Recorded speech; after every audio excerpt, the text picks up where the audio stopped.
So if we want to add infinity to infinity, we get infinity, and we can actually do this. Hello internet, hello you, my name is Susan, and today I'm gonna do a little experiment because when my parents visited me, we went to a restaurant and they had a really nice tofu, and because I only found bland tofu, I'm gonna add some red pesto for some flavor, and for some carbs I'll make some pasta. The plan is to fry the pasta in a pan together with some olive oil, some garlic, and some lemon juice. And then while I'm cooking, I want to talk about infinities, or more specifically, what happens if we add two infinities together, and what are different types of infinities. And before we begin, let's get started.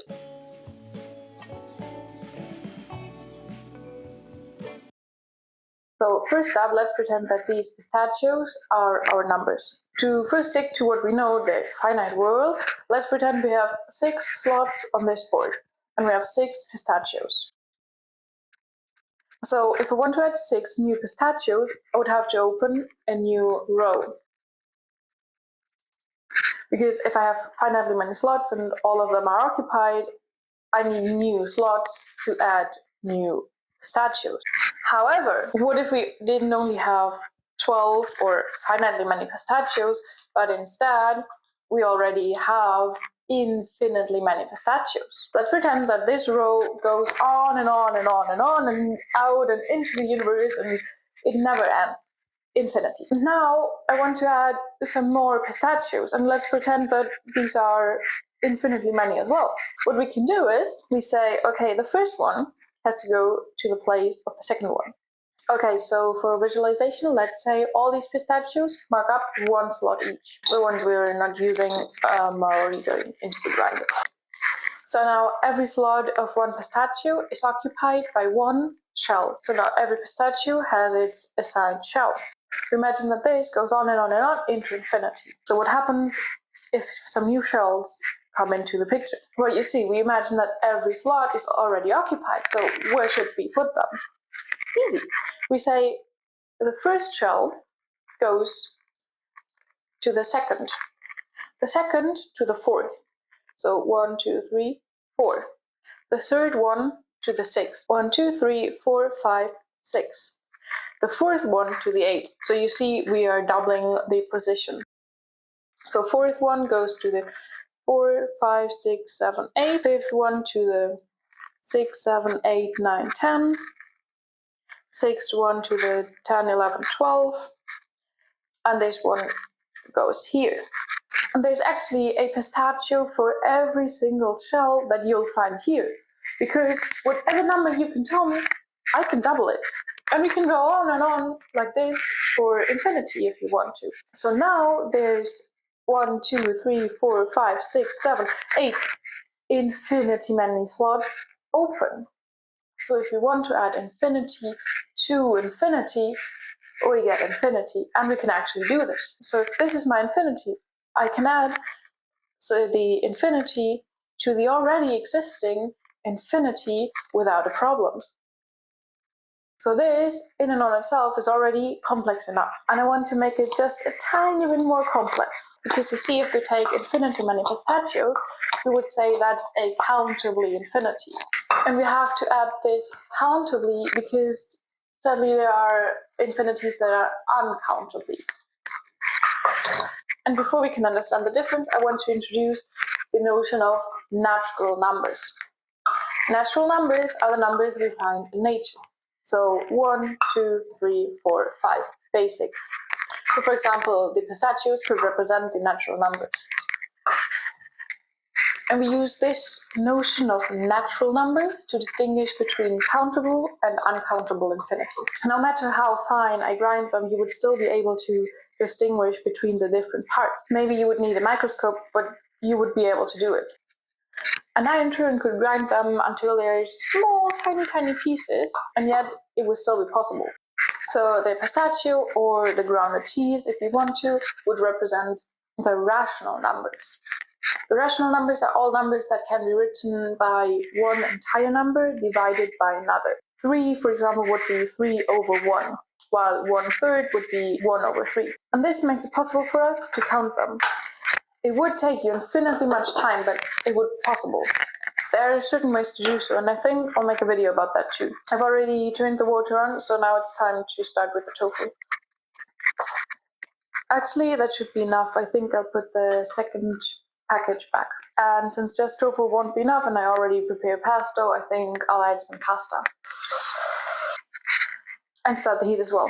For the pesto, I already have the cheese and the nuts, and it's time for some tomatoes. Back to our numbers, because even if we imagine that I could produce infinity in this kitchen, it would always be countably. I could spend hours, days, weeks, years cutting these tomatoes. I could cut them so fine only the atoms would be left. But then we could just give each atom a number and we have a countable infinity. Okay, I hope this works. I'm just gonna put the tofu in here. Okay, now we'll give it some time. I want to have some chunkier pieces and some parts that I'll make a bit finer. Okay, fuck it, I'll use everything I have. And they all goes into the pesto. No, everything's happening at the same time. Let me clean my hands. Add some salt to the pasta water. And add the pasta to the pasta water.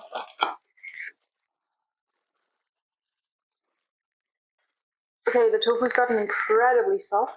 Now you might ask, why do I need uncountably infinity? Because if everything we know consists of atoms, and atoms in the end are countably, then what's the use of uncountably infinity? And while most things we know can be represented by a fraction, the real numbers aren't enough to describe everything what's happening around us. There are, for example, some ratios that are included in the rational numbers. Like pi, for example. You might know pi as the 3.14 yada yada yada number. And in this yada yada yada lies the magic. Because this yada yada yada goes on and on and on and on. And therefore we can't represent pi by one number divided by another number. So what do? We introduce the real numbers. The real numbers include every number you can think of and more. The most prominent ones are pi and square root of 2. And whatever number you can come up with, I promise it's included in the real numbers. The real numbers just really are this powerful. Okay, so let's have a little taste test. The light's a bit bad, but this is more the consistency we want. I'll also add a bit of lemon. Let's quickly check on the pasta. No, more than none. Get the juices. The tiniest bit. Another clever idea I came up with, in my head it sounds good, is to fry the pasta in a mixture of olive oil, lemon juice, and garlic. This is stressing me out. So take the big pan, heat it up, add some olive oil, add the minced garlic, realize that your pan isn't hot enough, and the rest of your chili salt. For the pasta's got some time to fry, I'll flip the tofu. Careful. Careful. Time for some pepper. For the pasta and the pesto. And I want all this, so I put some pasta into the empty glass. I'm gonna shake it. Now that the pasta's got some color, it's time for the lemon juice. One, hopefully final taste test. Now, this tofu is done as well. You know what? Some drops of Tabasco can't hurt. And since there is some space again on the stove, I decided to make a matcha, some fake ice, some orange juice. Since I'm fairly new to this, we'll do with the poor people version, with heated water.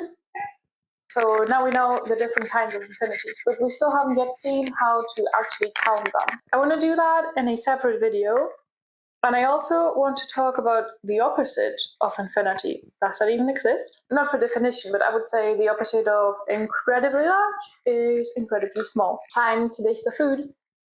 So far, I'm happy with the look, so let's check the taste.